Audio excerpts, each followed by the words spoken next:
Elroom-ի գործընկերն է Միլի Մարեցի խանութ սրահը։ Ողջույն սիրելի հետևորդներ, դուք Elroom-ում եք։ Դուք գիտեք, որ կանանց միամսյակի ընթացքում մենք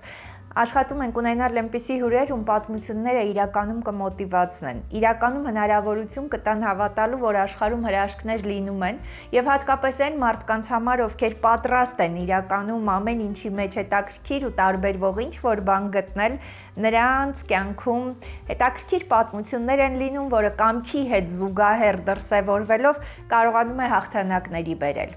Կանայք առհասարակ իրենց տեսակով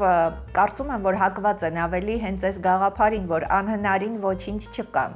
Բայց գիտեք, ես պարզ բառերի մեջ շատ մեծ էներգիա, շատ կարևոր առանձնահատկություն կա, չհանձնվելու կարողություն։ Եվ անպայման այն ճանապարհը, որը տանում է դեպի հենց քո առաքելությունը, սա գտնելու հաստատակամություն։ Դուք գիտեք, որ մենք առիթ ունենում ենք զրուցելու նաև մեր հետաքրքիր ու տարբերվող հայրենակիցների կանանց հետ օվկիանոսից այն կողմ։ Ավելի դժվար է, տպավորություն է, որ հնարավորությունների երկիր է նահանգները, բայց իրականում շատ ավելի դժվար է քո հողից հեռու կարողանալ քո տեսակը պահել ու կայանալ։ Կարծում եմ, որ այսօրվա մեր զրույցից հետո շատ կարևոր երկու հարցի պատասխան պիտի կարողանանք տալ։ Առաջինը, մեր հայրենակիցները, ովքեր ապրում են օվկիանոսից այն կողմ, մասնավորապես հենց նահանգների այս հատվածում, կկարողանան լուծել իրենց համար շատ կարևոր խնդիր։ Ինչպես անել, որպեսզի իրենց երեխան լինի մի միջավայրում, որտեղ իրականում դժվարությունները հաղթահարելու համար ու երջանկության այդ զգացողությունը ունենալու բոլոր պայմանները կան։ Եվ մյուս կողմը, այսինքն մեր բոլոր այն հայրենակիցները Հայաստանում կամ աշխարհի որևէ անկյունում կանայք, ովքեր մտածում են, որ իրականում դժվարությունները շատ են, իրենց ճակատագրում ինչ-որ բան փոխելու համար իրենց ուժերը չի բավարարի, այսօրվա մեր զրույցից հետո, այսօրվա մեր հյուրի հետ հանդիպումից հետո կհասկանան, որ աշխարհում ամեն ինչ մեր ձեռքերում է եւ հենց սա է պատճառը, որ Շանելն անընդհատ ասում էր, որ երբեք չի կարելի ծալել ձեռքերը։ Այս պահին նաև ձեր անունից Elroom-ում ուզում եմ սիրով ողջունել African's Little Explorers Childcare-ի հիմնադիր, մանկավարժ Լուսինե Աֆրիկյանին։ Լուսինե, նորից ողջունում եմ ձեզ, ես շատ ուրախ եմ, որ առիթ ունեցա ծանոթանալ, ձեր պատմությունը, ձեր տեսակը իրականում շատ տարբերվում է, դուք այսպես հանդարտ ու առանց բարձր բառերի սիրում եք ասել, որ երբ երազանքի ետևից գնում ես, ամեն ինչ հաղթահարելի է։ Բայց այս Լիլի ջան, շնորհակալ եմ շատ ինձ հյուրընկալելու համար, մեծ պրոպտիվ էր ինձ համար լինել ձեր տաղավարում։ Դուք միշտ սիրում եք հաղթանակներ եւ առանց բարձր բառերի, բայց այդ հաղթանակների ետևից գնալու ուժ ձեր ներսում կա։ Սա երևի բնավորությունից է, այդպես է եղել միշտ, թե կյանքի ընթացքում է ձևավորվել։ Երևի սա բնավորություն է։ Մենք ընտանիքում 8 երեխա ենք, ես 8-րդ երեխան եմ։ Եվ անդադ պայքար եմ մղել, երևի հենց փոքր տարիքից, որ ես ընդունված եւ ճանաչված լինեմ, լինելով ամենափոքրը կրտսերը, եւ դա ձևավորվել է որպես բնավորություն, պայքարել եւ հաղթանակներ գրանցել։ Դուք սիրում եք ինքնուրույն հասնել երազանքներին։ Անկեղծ ասած, ինձ համար պատրաստի հող չեմ ունեցել, եւ ինքս եմ քայլել ու անցել այդ քարքարոտ ճանապարհը, որը բավականին փոշոտ էր։ Եվ բավականին փշոտ էր։ Սակայն հաղթահարել եմ եւ հաղթահարել եմ պատվով եւ ազգանունս բարձր պահելով եւ հայ լինելս, հայ պատկանելությունս բարձր պահելով։ Այո։ Ընդ որում, սիրելի հետևորդներ, այստեղ ուզում եմ հատուկ նշել, մենք հիմա կխոսենք, դուք կհասկանաք ինչքան խորը ու ճշգրիտ է նկարագրում Լուսինեն իր ճանապարհը, բայց այստեղ ուզում եմ հատուկ նշել, որ աշխարհի տարբեր անկյուններում նաև իր եւ ազգությունն ու ազգանունը բարձր պահելով, ոչ միայն Հայաստանում, այլև Եվրոպայում եւ իհարկե արդեն օվկիանոսից այն կողմ նահանգներում։ Լուսինե, ձեր թույլտվությամբ սկզբից սկսենք։ Դուք փաստորեն կարմիր դիպլոմով ավարտել եք առաջինը, փաստորեն Մարտունու Վանևան համալսարանը եւ Բրյուսովի անվան ինստիտուտում արդեն Երևանում անգլերեն լեզվի մասնագետ եք ու ըստ էության մանկավարժի այս ուղղությունը արդեն հստակ ունեիք հենց այդ ժամանակվանից։ Գերս կրում են մանկավարժի հենց այդ բջիջը, որակույրս մանկավարժ էր Եվ հետո հայրս առաջին մասնագիտությամբ, եղբորս կինը, քույրս, եւ իրենց ամենօրյա խոսակցության ժամանակ դե քրոջս եւ եղբորս կնոջ հիմնականում որ ես ներկա եղել։ Ես իմ մեջ միշտ մտածում եմ, որ ես երևի պետք է լինեմ մանկավարժ։ Հետո հասկացա, որ ես ոչ թե պետք է լինեմ, այլ ես բնացի մանկավարժ եմ։ Եվ դեռ վաղ տարիներից, երբ ուսումնասիրում էի անգլերեն լեզուն, ես ունեի աշակերտներ, ում սովորեցնում էի անգլերեն լեզուն ֆակուլտատիվ։ Բայց դեռ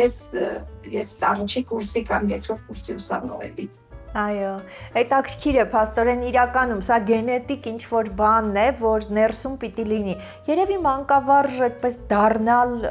եթե չկա այդ հիմքը դժվար է, չէ, Լուսինե։ Միշտ ասել եւ ասում եմ, որ մանկավարժ չեմ դառնում, չեմ սովորում, մանկավարժ ծնվում եմ։ Դա մեծ առաքելություն է կյանքում լինել մանկավարժ։ Այո։ Այլ մասնագիտություններ կարող ես ձեռք բերել, բայց մանկավարժությունը դա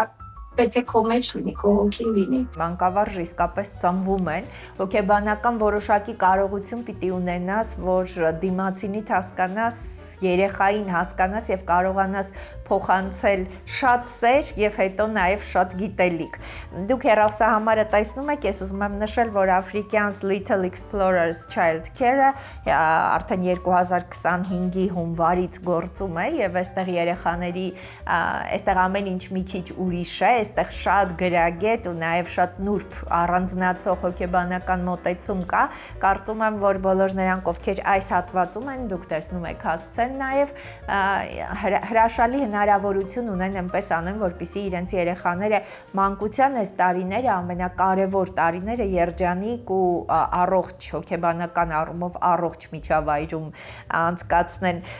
Լուսինե, ձեր թույլտվությամբ մենք մի քիչ ետ գնանք, փաստորեն այստեղ Բրյուսովի ինստիտուտը ավարտելուց հետո արդեն վերադարձաք ձեր հայրենի մարզ եւ աշխատել եք։ Ընդ որում այն տարիների ընթացքում, որ աշխատել եք, 13 տարի աշխատել եք, այստեղ ունեցել եք նաև շատ բարձր պարգևներ։ Բրյուսելն ավարտելուց հետո ես որոշեցի մնալ Երևանում եւ շարունակել աշխատել Երևանում, ճիշտ ասած, եւ համագործակցում էի Peace Corps կազմակերպության հետ, աշխատում էի Մեգասպետ մշակույթում։ Սակայն հետագայում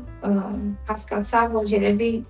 իմ համայնքը իմ կարիքն ունի, վերադառնալով իմ համայնք դա հաստատվեց իմ մեջ եւ ես դարձա այն առաքյալը իմ համայնքում, ով պետք է նշաձողը լիներ շատերի համար։ Ես չափազանցրած նորից եմ կրկնում չլինեմ իմ աշխատած տարիներին, աշակերտներիս, սաներիս գրեթե մեծամասնությունը ոչ միայն մասնակցեց եւ արդարեց տեղական օլիմպիադաները, այլ տեղեր էին գրավում հանրապետական օլիմպիադաներում, թափում բարձրագույն շատ հաստատությունների դռներ եւ մասնագիտանում բարձր որակավորումներ։ Այո։ 13 տարի փաստորեն աշխատել եք Վերին գետաշենի թիվ 1 դպրոցում, զուգահեռաբար 2 տարի նաև Լիճքի դպրոցում եք աշխատել եւ նաև նախարարության կողմից, այսինքն ճանաչվել եք լավագույն մանկավարժ։ Այո, երբ դեռ նոր էի ընդունվել դպրոց աշխատելու եւ հենց երկրորդ տարին, քանի որ արդեն վերնշեցի համագործակցում էի խաղաղության կորպուսի հետ, որը Peace Corps էր կոչվում, ամերիկյան գրասենյակի հետ եւ ունեի լեզվակիր կամավորներ մեզ մոտ, ովքեր հավասար դասավանդում էին ինձ հետ անգլերեն լեզու։ Աշակերտներիցս ոմանք մասնակցեցին մրցույթների եւ շարունակեցին իրենց ուսումը Ամերիկայի Միացյալ Նահանգների ավագ դպրոցում։ Այդ ժամանակ ես ճանաչվեցի որպես լավագույն մանկավարժ, որը շատ ավելի մեծ պատասխանատվություն տվեց ինձ, ավելի ոգեշնչեց, որ ես շարունակեմ իմ ստեղծագործական աշխատանքը նույն մոտիվացիայով, նույն նպատակներով, նույն նկատառումներով։ Դրանից հետո ունեցաք շատ պատմական, այսպես ձեզ համար երևի իրականում հրաշքներով լի եւ եթե այսպես գեղարվեստական գրականության մեջ կարդանք, մեզ կթվա, որ սա ինչ-որ մտածածին պատմություն է, բայց ձեր ճամփորդությունը Փարիզ, կարծես իրականում այսպեսի մի շատ հետաքրքիր գեղարվեստական դրվագ էր։ Այո, չեմ հերքում իմ ճանապարհորդությունը դեպի Փարիզ ինձ համար շատ ճակատագրական եղավ եւ շրջադարձային իմ կյանքում։ Այո։ Ես Փարիզում գտա իմ երջանկությունը, Այո։ որը սկզբից միգուցե եւ չէր թվում որպես երջանկություն, քան որ դա շատ սովորական հանդիպում է, բայց հետագայում դա այդ կարճ հանդիպումը եղավ մեր ամուսնության երկարատև կյանքի սկիզբը։ Հրաշալի է իրականում, Աստված թող պահպանի ձեր ներսում եղած այդ սերը եւ ձեր միությունը, բայց պիտի խնդրեմ գալ սկզբից, դուք Փարիզում փաստորեն տուրիստական խմբով գնացել եք զբոսաշրջիկների, առանձնացաք խմբից։ Ես պետք է հարցին պատասխանելու համար պետք է գամ սկզբից, ես աշխատում էի 1+1 մշակույթում, այդտեղ շատ կարևոր ադմինիստրատիվ դեր էի կատարում եւ ունեինք Հայաստանի բոլոր մարզերից հյուրեր, ունեինք նաեւ սփյուռքահայեր։ Այդ ժամանակ ես ծանոթացա Կոմիտասի արձանի քանդակագործ Դավիթ Երևանցու հետ եւ մեր հարցազրույցներից մեկում Դավիթ Երևանցին պատմեց, որ Կոմիտասի արձանը թեկուզ եւ մենք տեսնում ենք իրեն այդպես մռայլ սև գույների մեջ, իսկ Փարիզում արձանները այդպես լուսավոր սպիտակ գույներ են։ Իսկ ինքը ասել թեկուզ մենք տեսնում ենք մռայլ գույների մեջ, բայց կողքից էկրանից չի երևում, բայց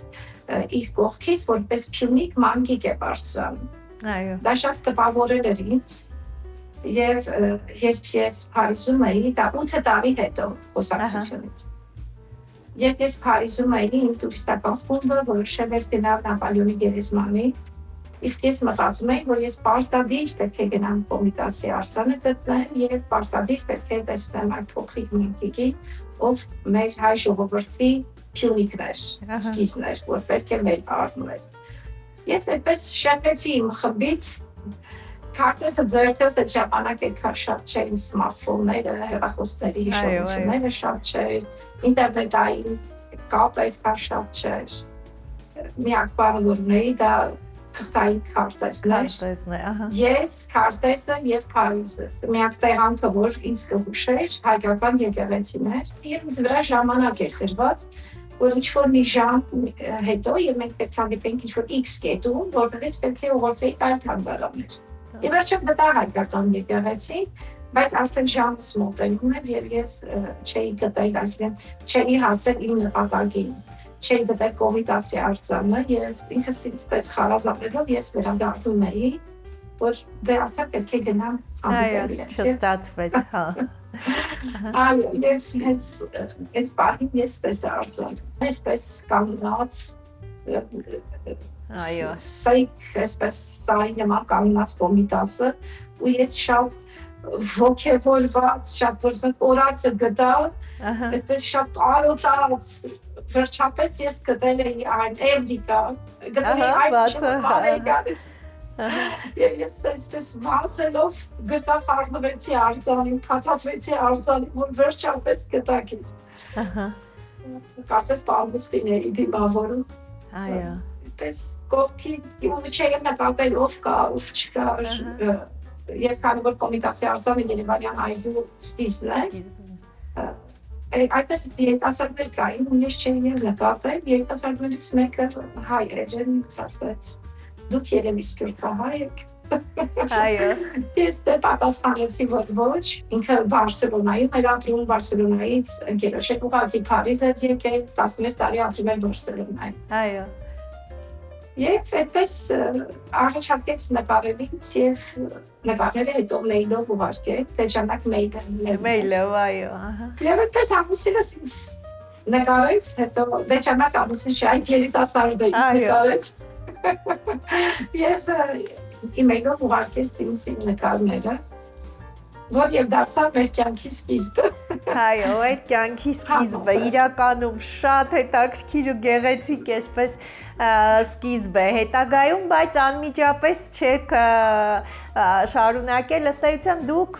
Բարսելոնա պիտի մեկնեիք կամ ձեր ամուսինը պիտի գար Հայաստան, հա, Լուսինե, այսպես էր ծրագիրը արդեն ընթացքում։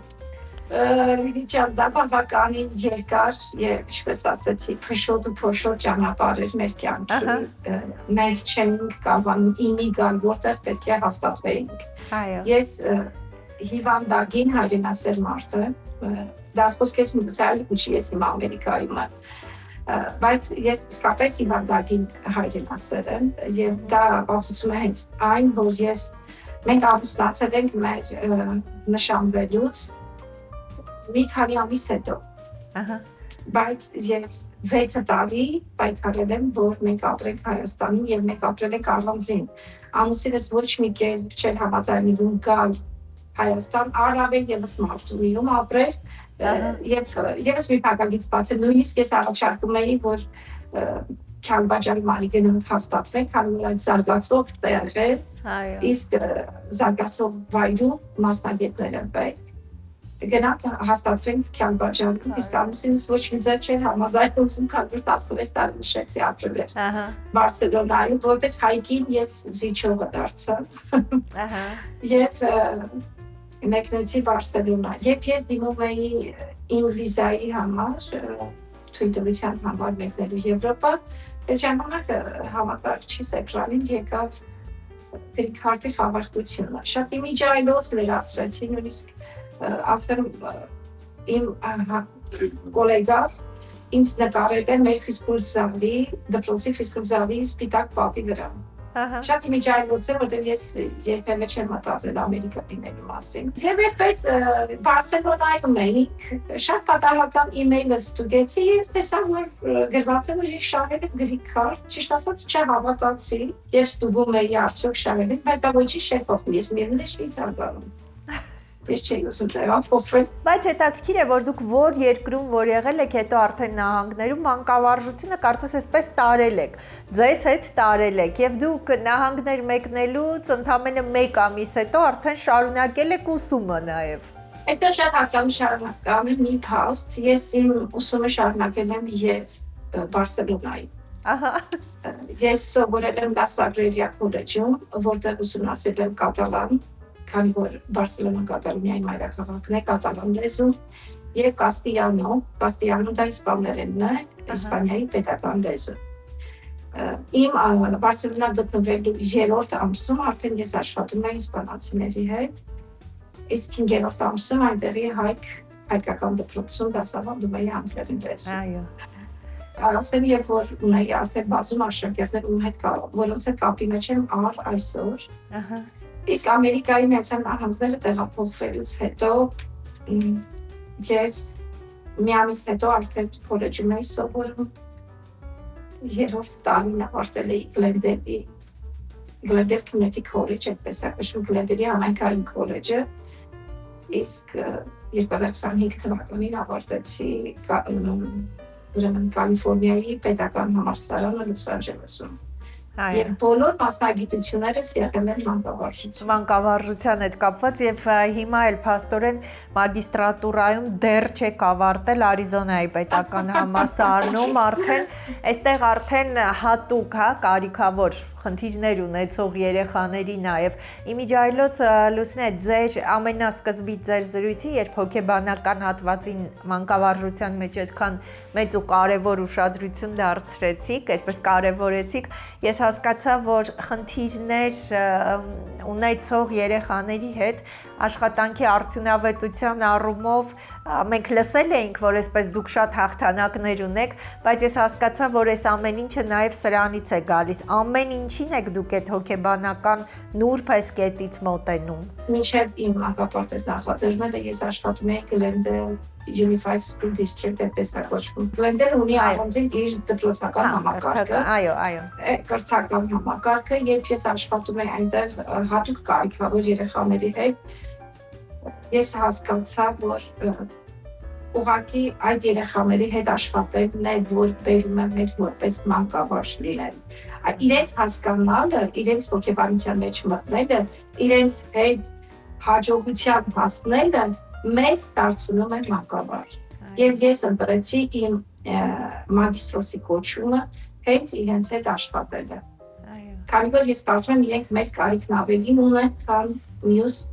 երեխաները։ Լուսնե, ես այնքան ուրախ եմ, որ դուք այդ որոշմանը եկաք եւ արդեն 2025-ի փաստորեն հունվարից իր դռները բացել է African's Little Explorers Child Care-ը, նաեւ անվանումն է շատ հետաքրքիր, այսինքն ընթացքում այդ որոշմանը եկաք, որ պիտի աշխատեք նաեւ նախադպրոցական տարիքի երեխաների հետ։ Ճիշտ ասած, Հայաստանում ես աշխատել ու միշտ աշխատել եմ բարձր տարիքի երեխաների հետ։ Սակայն այստեղ էլի նշեմ, որ երբ որ աշխատում էի այդ խնդիր ունեցող երեխաների հետ, ես հասկացա, որ երեխաների հետ պետք է սկսել աշխատել հենց վաղ տարիքից եւ 3 ամսականից եւ 0 տարիքից։ Այո։ Շատ վաղ տարիքից ուսումնասիրել նրանց հոգեբանությունից ստեղծագործական աշխատանքներ տանել։ Եվ ես չեմ ընդունում այն փաստը, որ ասում են Օդե փոքր նա ոչինչ չի ասում, ոչ երեխան դեռ սաղ վիճակում գիտի եւ գիտակցում է ամբողջը։ Եվ հասկանում է նա եւ երեխան դատարկ տար չի, անոթ չի, սպունգ չի, երեխան հետազոտող է։ Անվանումը ես Կալիֆոռնիայի պետական համալսարանի վերջին կուրսում էի Լոս Անջելեսում։ Մենք ուսումնասիրում էինք վերջին կուրսը, դա կիսամյակը, դա ինչպես պետք է մենք ստեղծենք մեր մտածածին եւ երազած մանկապարտեզները։ Դա խմբային ստեղծագործական աշխատանք է, որի ժամանակ մենք իբրև թե տնօրեններ պետք է բավականին մանրամասն քննարկեինք տեղանքը, սնունդը, նյութերը, մեթոդները, ազնվակազմը։ Այդ ժամանակ մեր ստեղծագործական խումբը մեր մտածածին մանկապարտեզի անունը դրեց Little Explorers, այսինքն փոքրիկ հետազոտողներ։ Այո։ Դա ինձ շատ դուր եկավ միտքը, եւ ես արդեն իմ մտքում ունեի, որ ես պետք է հիմնեմ իմ մանկապարտեզը։ Շատ ինձ դուր եկավ, ես նույնիսկ իմ դասախոսին ասացի, ով երկու մեծ կենտրոնների տնօրեններ, ասացի, գիտեք, ես ուզում եմ իմ մանկապարտեզը բացեմ եւ ուզում եմ, որ հենց իմ անվանումը լինի այս անունը, ուղղակի ուզում եմ ավելացնել Աֆրիկյանի փոքրիկ հետազոտողները։ Այո։ Որը Աֆրիկյանը իմաստանուն է, եւ բոլորը ողջունեցին, ծափահարեցին հենց իմ գաղափարը, որ ես փաստորեն վերջին կուրսում արդեն այդ մտադրությունը ունեի, բացելու հենց իմ կենտրոնը, հիմնելու իմ մանկապարտեզը։ Եվ այդ անվանումը իմ արմատներին շատ մոտիկ է եւ բացահայտում է իմ ինքնությունը, իմ ուսուցման եւ կրթական փիլիսոփայությունը։ Փաստորեն Լուսինե շատ արագ այսպես սկսեցին խոսել ձեր այս ձեր հիմնադրած այս հրաշալի կենտրոնի մասին, հունվարին է բացվել ու գիտեմ, որ շատ կարճ ժամանակ հետո համենայն դեպս այդ տարածքում ու այդ միջավայրում բավական հետաքրքրությունը մեծացավ։ Ինչն էր առանձնահատկությունը ըստ ձեզ։ Նայեք, ես մենք դռները բաց է բոլոր ազգերի առջև։ Այո։ Մենք ընդունում ենք բազմազանությունը։ Դա բավականին բարդ ու ծանր աշխատանք է։ Մի բան է, երբ որ աշխատում ենք միայն մեր այլինակիցների հետ, մենք ճանաչում ենք միմյանց։ Մենք նույն մշակույթն ենք կրում, նույն կրոնին ենք դառնում։ Մի այլ բան է, երբ որ տարբեր ազգերի ներկայացուցիչների հետ եք աշխատում։ Նախ մենք պետք է իմանանք, մանրակրկիտ ուսումնասիրենք եւ իմանանք իրենց կրոնը, իրենց կանոնները, իրենց սնունդը, սննդային սահմանափակումները, ամբողջ իրենց մշակույթը, իրենց ուտեստները, ամբողջը պետք է մենք իմանանք եւ հետո աշխատենք իրենց հետ։ Դա բավականին ծանր է։ Մենք օրինակ երբեք չենք կարող ասել Ֆիլիպինցին ինչ չի սիրում։ Չի սիրում, այո, Բայց միևնույն ժամանակ Լուսինե, բոլորը չեն, չէ, որ այսպես խորությամբ սիրում են այն ոլորտը, որտեղում հետ առնչվում են, այսքան ամբողջական բացահայտել։ Սա նաև ձեր տեսակից է։ Այդ հետազոտող բառը շատ է ձեզ հետ կապվում, անկեղծ պիտի ասեմ։ Ասեմ, որ ես աշխատում եմ մի ծրագրով, որը հենց հետազոտման ծրագիր է։ Այո, պետք է հետազոտենք, որտեղ մենք աշխարհը բացահայտում ենք հետազոտման միջոցով։ Եվ նույնը երեխաների համար եմ ասում, նրանք սովորողներ չեն, նրանք հետազոտողներ են։ Այո։ Իսկապես դժվար էր սկզբում, քանի որ ես ինքս նոր եմ տեղափոխվել մեր հայրենի Գլենդերից իմ ներկայիս բնակվայրը։ Այո, հիմա Գրանադահիլզում եք փաստորեն։ Ահա, հիմա Գրանադահիլզում։ Եվ դժվար էր, բայց Փառք Աստծո, մի տարվա մեջ ես բավականին հաջողություններ։ Այո, նաև փաստորեն աուտիկ սպեկտրով, այս երեխաները խնդիրներ ունեցող, այդ երեխաներին էլ եք ընդունում եւ 0-ից 13 տարեկանների համար է նախատեսված։ Մենք ունենք after school program, որի ժամանակ երեխաները դպրոցից եւ հարկե նշել, որ աշխատում են CCRC ծրագրով, կատարում ենք pick-up drop-off, որն դպրոցից երեխաներին վերցնում ենք։ Այո, փոխադրում։ Այդ backstage-ում միշտ ամուսինս է։ Այո։ Տիկունքը եւ աշխատում ենք նաեւ այո, 0-ից մինչեւ preschool, school, elementary school այդ երեխաների հետ։ Այո, սակայն դա չի խանգարում, որ ես աշխատեմ նաեւ աուտիկ երեխաների հետ։ Չեմ սիրում ասել աուտիկ, ճիշտ ասած, խնդիրներ ունեցող երեխաների ուսումնասիրելիս մենք հասկանում ենք իրենք ինչքան զարգացած են այլ ոլորտներում։ Այո։ Ինչ են իրենք սիրում անել, ինչով են իրենք սիրում զբաղվել, ինչ խաղեր են սիրում խաղալ, ինչով են բացահայտում իրենց ինքնությունը։ Այո։ Դա բավականին հետաքրքիր է։ Ինչու՞ չէ, այո, նաև աշխատում եմ իրենց հետ։ Զուգահեռ Սովորական նույն ռեժիմով առավոտյան 8:30-ից, հանգորյա գրաֆիկով եւ սնունդը գիտեմ, որ հատուկ ուշադրություն եք դարձնում։ Մենք անկեղծ ասած աշխատում ենք 24/7 ռեժիմով։ Ահա, 24։ Այսինքն հնգորյա չի մեր մանկապարտեզը 24/7 ռեժիմով։ Եվ իրենք ունենում են օրվա մեջ 5 անգամյա սնունդ։ Ահա։ Սնունդը ես շատ կարևորում եմ սննդալարությունը։ Այն սննդանյութերը, որ պետք է սնունդը պարունակեն, պրոտեիններ, ածխաջրերը, ամբողջը, որ պետք է երեխան ստանա։ Երեխայի եւ մեր ապագա զարգացումը կախված է երեխայի առողջ սննդից։ Հետևաբար երեխան առավոտյան ունել է նախաճաշ, կապ պատրաստված։ Սնունդ ամբողջովին չենք օգտվում բացարձակապես դրսի ուտեստներից, ոչ մի ֆաստ ֆուդ, ամեն ինչը պատրաստվում է տեղում։ Ամբողջը պատրաստվում է տանը, ամբողջը պատրաստվում է ծնողների աչքի առջև իմիջիայլոց հակ եմ համարում նշել, որ շատ կարևորում եմ ծնող, մանկավար, երեխա թիմային աշխատանքը։ Այո։ Շատ եմ կարևորում։ Եվ ծնողների աչքի առջև է առաջը պատրաստում է ուտեստը։ Իրենք գալիս են, իրենք համտեսում են։ Երբեմն նաև այդ տանում են իրենց հետ, ինչ չէ։ Եվ ասեմ, որ այդ ամբողջը ոչ հայ ծնողները։ Նաև ոչ հայ, այո։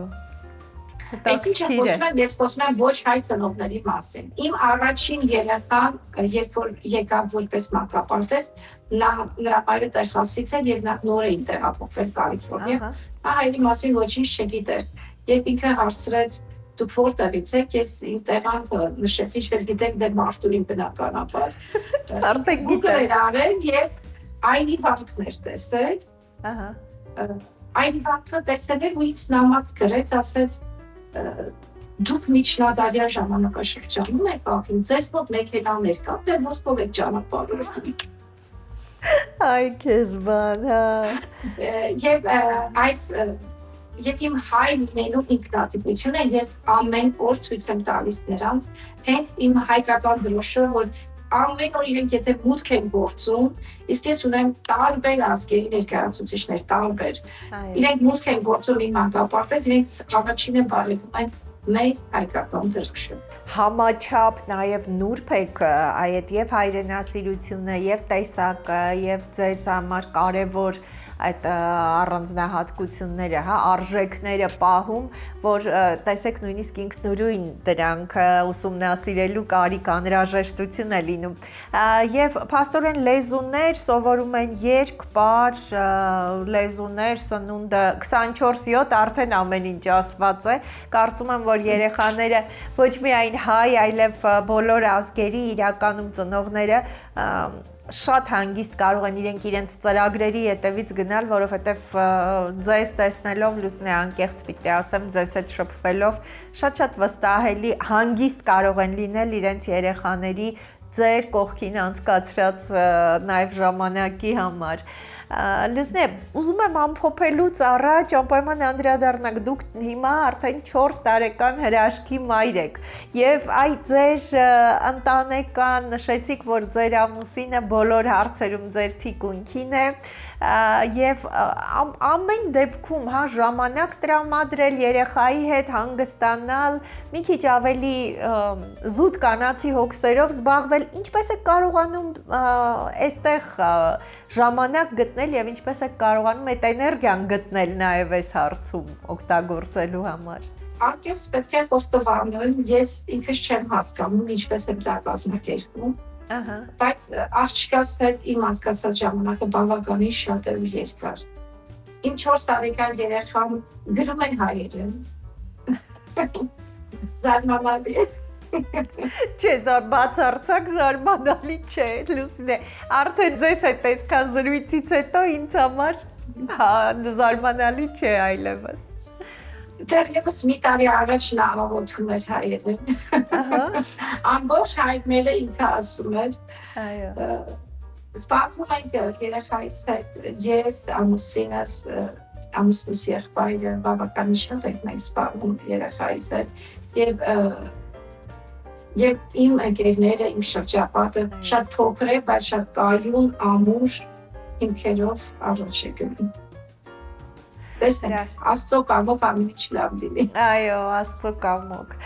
Լուսինե, շատ շնորհակալ եմ, այնքան հաճելի էր մեր ժամանակը, թե ինչպես անցավ, ես ուղղակի չեմ հասկացել, չկարողացա պատկերացնել, բայց իրականում նշեցիք կայուն հիմքերով, կարծում եմ, որ սա իսկապես այն ամենակարևոր ու առանձնացող բանն է, որը ձեր ներսում կա եւ որը դուք որպես ինչպես նշեցիք, հենց առաքելությամբ ու տեսակով մանկավարժ կարողանում եք նաև ձեր շուրջը տարածել, հա։ Ձեր ես չեմ տեսել, բայց ես շատ վստահ կարող եմ ասել, որ երեխաները, ովքեր հենց ձեզ մոտ են African's Little Explorers Child Care-ում, իրենց մեջ էլ այդ կայուն հիմքերը կան, յուրաքանչյուր խնդրին հիմքից մոտենալու, առանց այսպես ցայտնոտի ու բարձր բառերի հստակ ծրագրեր ունենալու եւ այդ ծրագրերի հետևից գնալու։ Շնորհակալ եմ, ես եմ շնորհակալ։ Սիրելի հետևորդներ, կանանց միամսյակի շրջանում մենք փորձում ենք, որպեսզի մեր հյուրերի պատմությունները նաև իրենց տեսակով լինեն տարբերվող։ Մենք այսօր զրուցում ենք իսկապես հետաքրքիր շատ բացառիկ կնոջ հետ, ում եւ կյանքի պատմությունը, կենսագրությունն ու իր մասնագիտական ուղղությունը կարծես այսպես զուգահեռ շարժվում են առաջ, շարժվել են ամբողջ կյանքի ընթացքում եւ հիմա էլ շարունակվում է։ Գիտեք, ամենակարևոր բանը անկեղծությունն է։ Դու պիտի կարողանաս քո ներսում ունենալ, ձևավորել արժեքային համակարգ, որից հետո կարողանաս ոչ թե ուղակի դրա մասին խոսել, այլ կարողանաս իսկապես քայլեր անել, որպեսզի սա տեսանելի լինի նաև մյուսներին, որպեսզի դու յուրաքանչյուր ասպարեզում իսկապես գրանցես հաջողություններ ու հաղթանակներ, եւ դրանք ամենակարևորը չլինեն ինքնանպատակ։ Մենք զրուցում էինք African's Little Explorers Child Care-ի հիմնադիր մանկավարժ Լուսինե Աֆրիկյանի հետ։ Արդեն 1 տարուց ավել իր դռներն է բացել, դուք հասցեն տեսնում եք։ African's Little Explorers Child Care-ը հետաքրքիր ու առանձնացող մի կենտրոն է։ Գիտեք, ժամանակներն առաջ են գնում խնամքի կենտրոններ, նախակրթարաններ շատ կարող են լինել, բայց շատ կարևոր է, որպեսզի մենք մեր երեխաներին մի միջավայրում տեսնենք, որտեղից որ իրենք ոչ թե միայն այսպես կյանքի լուսավոր կետերը տեսնելու, այլ բոլոր կետերը լուսավոր դարձնելու հնարավորություններ եւ այդպիսի հմտություններ ունենալով դուրս կգան։ Ես կարծում եմ, եմ, որ հենց այդպիսի կենտրոնի մասին էինք խոսում եւ նորից ու միշտ գալիս եմ նույն կետին։ Ամենակարևորը մարդու տեսակն է։ Ինչքան էլ ժամանակներն ուրիշ լինեն, միևնույնն է։ Մարդը իր տեսակով, իր էներգետիկայով է ստեղծում այն ամենն, ինչը պիտի հետագայում շատերի համար իսկապես դռներ բացելու հնարավորություն տա։ Այս պահին ես ուզում եմ ձեզ հրաժեշտ տալ եւ ուզում եմ, որպեսզի մեր կյանքում, ձեր կյանքում իրականում շատ լինեն մարդիկ, ովքեր մեզ կսովորեցնեն փոքր քայլերով մեծ հաղթանակներ ունենալու արվեստը։ Շնորհակալ եմ, որ հետևում եք մեզ։